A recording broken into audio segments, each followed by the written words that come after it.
I uncovered a hidden bank account belonging to my father, containing $2,418,732.19, along with records revealing he'd been paying a blackmailer for 15 years. I wasn't meant to find it. Dad had been in the hospital for a month after a severe heart attack, and Mom asked me to manage his financial affairs during his recovery. Dad was always meticulous, balancing accounts to the cent, cutting coupons, reminding us to switch off lights to save on bills. So, when I accessed his bank account and discovered $2.4 million in a savings account I didn't know existed, my heart sank. But it wasn't the money that unnerved me. It was the transaction history.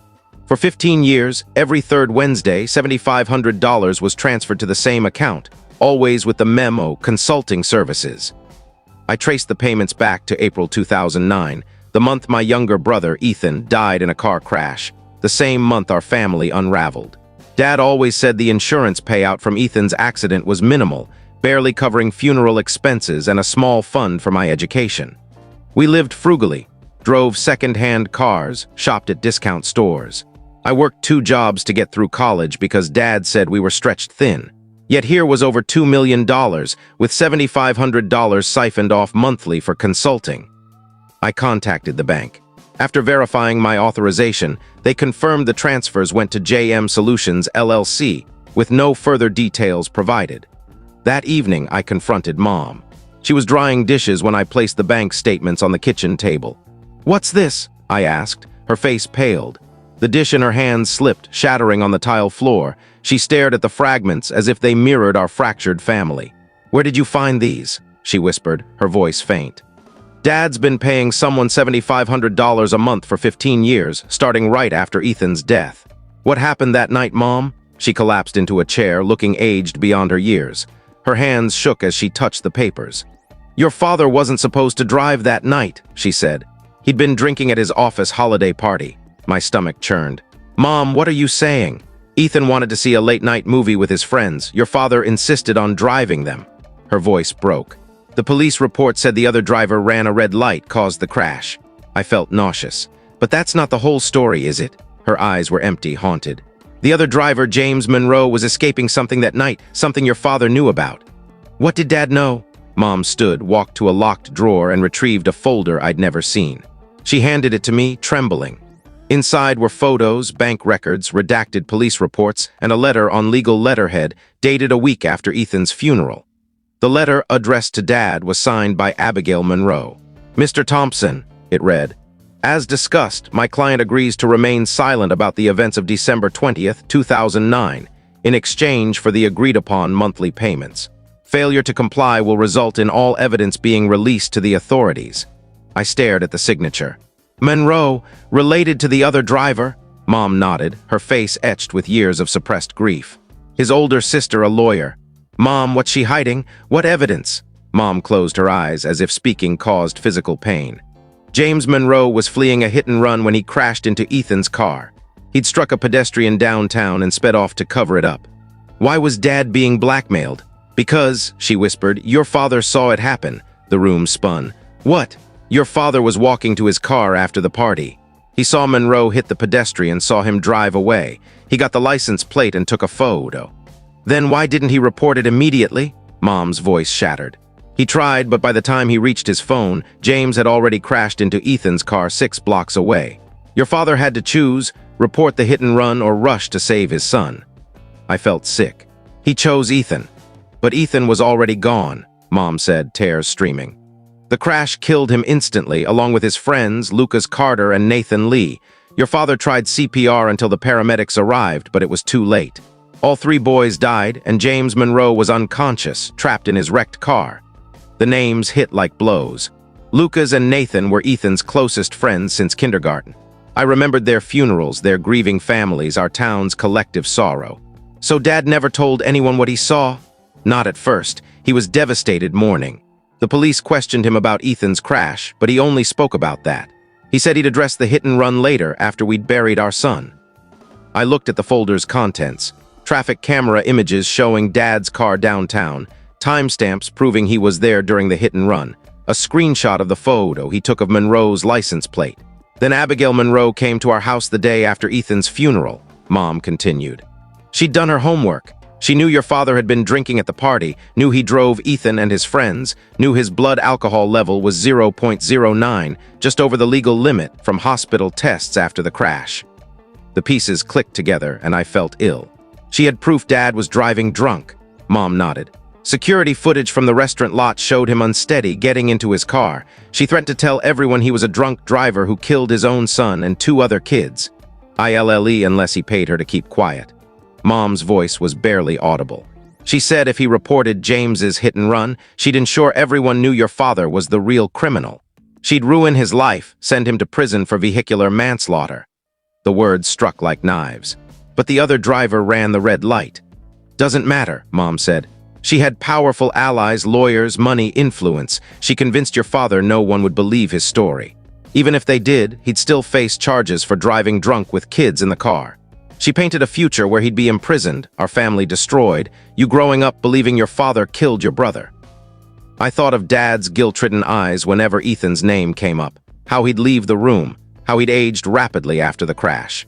The drinking, the late nights, the unexplained absences. It all made sense now. So James Monroe got away with murder? Mom nodded, her expression bitter. The pedestrian was a homeless veteran, Samuel Lee, 44, who'd been battling PTSD since serving in Iraq. He was getting his life together, sober for 4 months, attending AA, staying at a shelter. No family to fight for him, so his case went cold. Dad's been paying to keep quiet about witnessing it? Abigail made it clear that if the payment stopped, she'd release everything. Traffic camera footage, restaurant security video, hospital records, even statements about Dad's behavior after the crash. She'd destroy our family's name and ensure he went to jail. Rage surged within me. So we scraped by while she profited off Ethan's death. Your father wanted to tell you when you turned 18, then when you finished college, then when you got married. But he was terrified you'd hate him for choosing himself over justice for a stranger. He saw himself as a coward who let a killer walk free. The weight of it crushed me. 15 years of guilt, shame, and financial strain, all because one woman exploited our tragedy. What about the insurance settlement?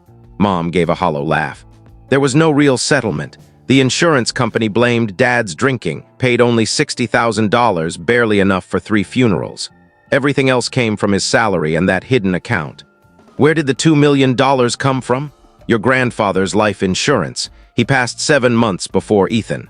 We planned to clear the mortgage, maybe buy you a car for college. Instead, it became our cage. I spent the next week researching. Local news archives mentioned Samuel Lee, a homeless veteran killed in a hit-and-run on West Madison Street, the case unsolved. A shelter worker described him as reserved, kind, striving for a fresh start. Samuel was turning his life around, she said. Sober for 4 months with a job interview lined up. Such a senseless loss. I found Detective Michael Rivera, who'd led Samuel's case. Now retired, living quietly on the city's east side, he remembered it vividly. Mr. Thompson, I recall your family's loss, he said when I called. 3 boys gone in one night, my condolences. Detective, I have information about Samuel Lee's hit and run, December 20th, 2009. A long silence followed. I'm all ears. I shared everything, Dad's eyewitness account, Abigail Monroe's blackmail, the evidence she'd suppressed. When I finished, Rivera exhaled. That case has haunted me for 15 years. My first big case as lead detective, and something always felt wrong, the timing, the location, the way it fizzled out. Can you reopen it with this evidence? Absolutely. New evidence means no statute of limitations for vehicular manslaughter. And this blackmail, that's extortion, tax fraud, obstruction of justice, federal crimes. He leaned back. Your father's carried this weight for 15 years. Is he ready for what's coming? The media, the investigation, a trial. Monroe's got deep connections. He's dying, I said. The stress is killing him. He's had 3 heart attacks in 2 years. He'd rather face the consequences than die with this guilt. Rivera nodded. He outlined a strategy. Record Monroe admitting to the blackmail, coordinate with the IRS and DA's office, and brace for her to attack Dad's credibility. She's been untouchable for 15 years, Rivera said. She won't go quietly. Next, I contacted Samuel Lee's sister, Alina, in Portland. A nurse with 3 kids, she was active in veteran support groups. When I called, she sobbed. I've waited 15 years to know what happened to my brother. I knew the police missed something. Samuel was cautious, sharp. He wouldn't have wandered into traffic. I'm sorry it took so long for the truth to emerge. Don't apologize, she said. You're giving me answers and justice." Alina flew in the following week. Meeting her was gut-wrenching. She resembled Samuel, same warm eyes, same gentle smile. She brought photos of him in his military uniform, letters from Iraq, sketches from his VA therapy sessions. Samuel fought PTSD, but he was improving, she said over coffee near the hospital. Sober for 4 months, job interview lined up. He was planning to get an apartment, maybe start dating again. "Sorry our silence cost your family so much." She took my hand. "Your father was preyed upon by a monster. Don't blame him for her crimes." That afternoon, I brought Alina to meet Dad. He looked fragile in his hospital bed, but resolute. When I introduced them, he broke down. "I'm so sorry," he said. "I failed your brother. I let his killer go free because I was weak." Alina sat beside him. "Tell me about that night." For an hour, Dad recounted what he saw. James Monroe's car striking Samuel, speeding off. Dad tried to help, but was too late. "I should have called 911 right away," he said. "Instead, I called your mother, panicked, unsure. While I hesitated, Monroe crashed into my son's car." Alina was gentle. "You just seen a horrible crime. No one thinks straight in that moment. But if I'd acted faster, maybe the police could have stopped Monroe before he hit Ethan's car." Alina shook her head. "The report says the crashes were 6 minutes apart. No way they'd have caught him in time. Your son's death wasn't your fault." Dad sobbed. "I've carried this guilt for 15 years, wondering if Ethan would be alive if I'd done things differently."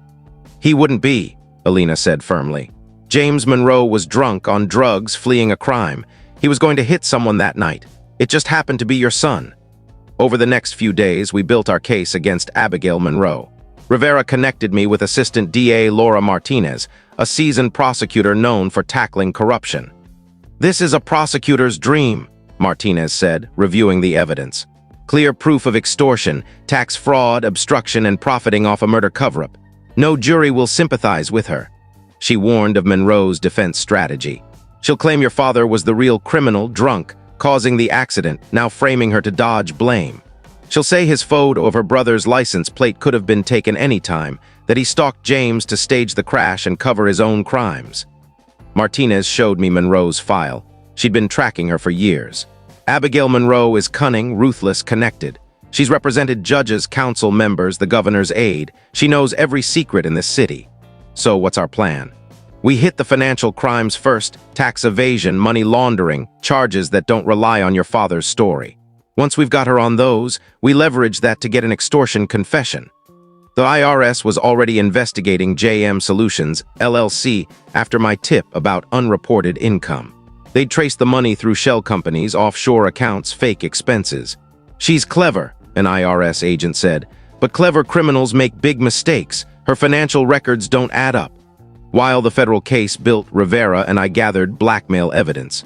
We interviewed hospital staff from Dad's post-crash treatment, confirming his blood alcohol level and mental state.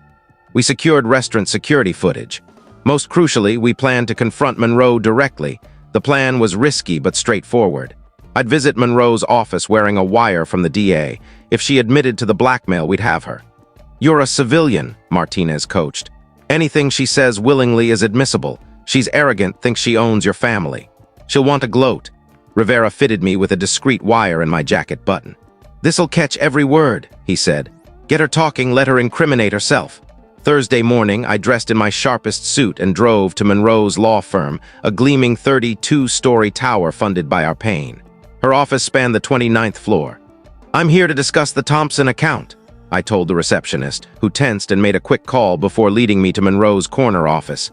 Sleek, with city views, Abigail Monroe was petite but commanding, in a tailored suit, her gray hair flawless, makeup perfect despite nearing 60. "You must be Ethan's brother," she said, not rising or offering a handshake. "I heard about your father's health. Tragic. I assume the payments will continue uninterrupted." Her casual mention of Ethan's name, like he was a business footnote, ignited my anger, but I stayed composed. "Actually," I said, sitting across from her polished desk, "I'm here to renegotiate our terms."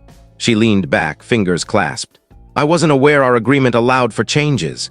I produced a decoy folder copies, not the real evidence, to prompt her. "While handling Dad's finances, I've grown curious about your consulting services. 15 years is a long partnership. Your work must be exceptional." Monroe's smile was predatory. Your father and I have a mutually beneficial arrangement. I shield your family's reputation and security. He compensates me for my silence and skill." The wire recorded every word. "Shield us from what?" Her smile sharpened. "From the reality of what happened the night your brother died. From the fallout of your father's reckless choices." "Fallout?" She stood, gazing out her window like a ruler over her domain. "Criminal charges for vehicular manslaughter. Lawsuits for wrongful death. Public disgrace when the world learns Robert Thompson killed his son and 2 other kids because he was too stubborn to take a taxi." I kept my voice even. "But the police report says the other driver ran the red light." She laughed, a chilling, calculated sound. "Reports can miss details, especially when witnesses withhold critical facts to simplify the story." "Facts," she turned, eyes glinting with cruel satisfaction. "Your father saw my brother James's unfortunate incident with that homeless man earlier that evening. A tragic error. James was upset, rattled after a fight with his girlfriend. But instead of reporting it, your father prioritized his own family's crisis. So you blackmailed him." She sat, feigning concern. "I offered him a choice: face charges for drunk driving with minors, failing to report a crime, obstructing justice, or pay for my discretion and legal counsel." The confession was clear, recorded perfectly. "And if he'd refused," she shrugged, "the truth would have come out: his alcoholism, his negligence, how his drunk driving killed 3 children, his career, reputation, freedom, all gone. Though your brother killed someone." Her composure flickered briefly, revealing her cold core. "James made a mistake, a split-second lapse. Your father made a choice to protect himself over justice. There's a difference." I stood. "Interesting, I've recorded this entire conversation." Her face cycled from smug to shocked to panicked. "That's illegal." "Not in Illinois," I said, stopping the decoy phone app, though the wire still ran. 16 minutes of you admitting to extortion, tax fraud, obstruction, and covering up your brother's crime. The DA will love this." She reached for her phone, but I was already at the door. "Oh, and Abigail, the man your brother killed, Samuel Lee, was a decorated Iraq veteran with a Bronze Star. The veteran community protects their own, and they've been hunting his killer for 15 years. I paused. "Detective Rivera sends his regards. He never forgot Samuel Lee. Neither did his sister Alina, who's coming from Oregon to see justice done." Monroe's face turned ashen. "This is entrapment. That recording won't hold up." "It will," I said. "You've got about 30 minutes before the police arrive with warrants. Call your lawyer." I left, meeting Rivera and 2 FBI agents in the lobby. "How'd it go?" Rivera asked. I handed over the wire. She confessed to everything: blackmail, extortion, obstruction, even admitted James killed Samuel Lee. Rivera's grin was wide. 15 years I've waited for this." 2 hours later, Abigail Monroe was arrested trying to flee via the parking garage. Charges included extortion, tax fraud, money laundering, conspiracy, obstruction, and accessory to vehicular manslaughter. The news exploded. "Top attorney arrested in 15-year extortion scheme." I went to the hospital to tell Dad. He looked stronger than he had in weeks. "It's done," I said. Tears fell. "What now?" "Now you tell the truth. Rivera needs your statement about that night. The DA wants to discuss Monroe's threats. Alina Lee wants to know what happened to her brother." Dad nodded. "I'm ready. I should have been 15 years ago." The next day, Rivera arrived with a camera and stenographer. For 4 hours, Dad laid bare every detail: the hit and run, Monroe's threats, the sleepless nights. "I know I was wrong," he said, voice steady despite his frailty. "I should have called the police right after seeing the hit and run. But when I heard about Ethan's crash, saw his car destroyed, I could only think of saving my son." Rivera leaned in. "Mr. Thompson, you were a father who just witnessed a crime, then learned your child was dead. Your reaction was human. What Abigail Monroe did to you was criminal." The media frenzy was intense but sympathetic, a grieving father exploited by a corrupt lawyer. Editorials denounced Monroe's predation. Victim advocates supported us. But her defense team hit back, leaking Dad's hospital records, emphasizing his blood alcohol level, calling him a drunk driver dodging blame. "Robert Thompson is the real criminal," her lawyer told the press. "He's spinning a tale to avoid responsibility." The backlash stung. Ethan's friends' parents distanced themselves. Neighbors avoided me. Local papers published letters questioning Dad's story. "Let them talk," Alina Lee said when I vented to her. "They don't know what it's like to lose someone and be extorted for 15 years. Alina became our fiercest ally, speaking publicly about Samuel, his service, his struggle, his hope. "Samuel deserved justice," she said on TV. If Robert Thompson had spoken up that night, my brother's killer would have been caught, but he was coerced into silence by a woman who profited from murder. The legal process moved swiftly. The tax evasion charges were ironclad, $1.35 million in unreported income. Money laundering was proven by a trail of shell companies and offshore accounts. Extortion relied on Dad's testimony and the recording, which Monroe's team attacked relentlessly. Robert Thompson has lied for 15 years, her lawyer argued. He's an alcoholic who killed 3 kids and built a fantasy to escape blame. Martinez countered with the recording. You don't need to trust Robert Thompson. Hear Abigail Monroe admit her crimes, extortion, obstruction, profiting off a murder cover-up. The recording was damning, her words clear despite defense efforts to discredit it. Elena's testimony was pivotal. For 15 years I've had questions, she said on the stand. Who killed my brother? Why was he left to die? Why didn't anyone care? She stared at Monroe. Now I know. His killer was shielded by his sister, who turned my brother's death into a business. Dad's testimony spanned 2 days. Frail, in a wheelchair with oxygen, he spoke clearly. I made grave errors, he said. I should have reported the hit and run immediately. But Abigail Monroe didn't just take my money. She stole my peace, my bond with my son, my ability to mourn. Monroe's lawyers grilled him on his drinking, his choices, his credibility, suggesting he'd invented the story to avoid manslaughter charges. Isn't it true you killed your son and are framing an innocent woman? Dad didn't flinch. No, my son was killed by James Monroe fleeing his own crime. His sister has profited from that ever since. The jury deliberated for 7 hours. The foreperson read the verdict, guilty on all counts. Monroe remained expressionless, but her trembling hands betrayed her as the judge set sentencing. At the sentencing, Martinez showed Monroe's lavish lifestyle, vacation homes, luxury cars, art, all bought with our suffering. Abigail Monroe didn't just extort, Martinez said. She tortured a grieving family for 15 years, turning their loss into her gain. The judge gave her 15 years in federal prison and ordered $1.5 million in restitution. Miss Monroe, you abused the law and profited from murder, he said. You showed no mercy. This court offers none.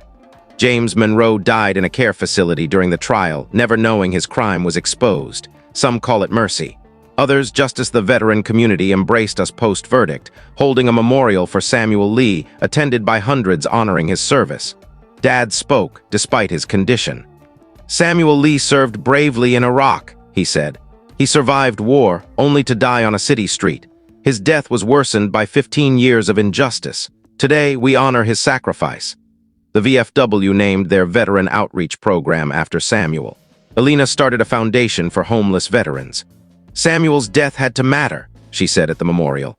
Now it does. Dad lived 16 months post-trial, seeing the Samuel Lee Memorial Fund hit $2.5 million, cutting the ribbon at the Samuel Lee Veterans Shelter, and wheeling me down the aisle at my wedding, oxygen in tow. He met my son, Samuel Ethan Thompson, named for the man whose justice Dad helped secure. I can die at peace, Dad said before passing. Samuel's family has answers. Monroe's in prison. The truth is free. He died peacefully, holding Ethan's photo, surrounded by family who understood his burden. I used Monroe's restitution to grow the Samuel Lee Memorial Fund and create the Lee Thompson Legal Center, offering free legal aid for wrongful death and extortion victims. The center's building, 6 blocks from where Samuel died, displays photos of Samuel, Ethan, Lucas, and Nathan. A plaque reads, "Justice delayed is not justice lost. Truth buried is not truth erased." Clients ask why I focus on victim advocacy. I tell them about Ethan, Dad, 15 years of hidden truth, and the predator who profited. Secrets are like poison. They fester in shadows, destroying what's good. I think of Ethan's death, the impossible choices in moments of chaos, how one decision can haunt a family, especially when vultures circle. But I also think of Dad's courage to speak, Elena's forgiveness, Rivera's 15-year pursuit, and the truth that doing right, even late, is still right. Abigail Monroe serves her sentence in a federal prison in Michigan, her appeals exhausted, her law license revoked, her assets seized. She'll be 74 at release, with no career or legacy beyond the harm she caused.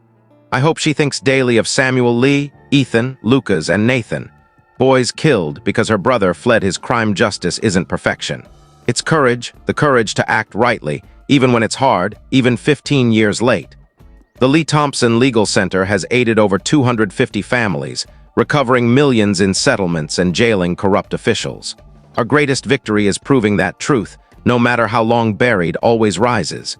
Even after 15 years, even against powerful foes, truth prevails, setting us free.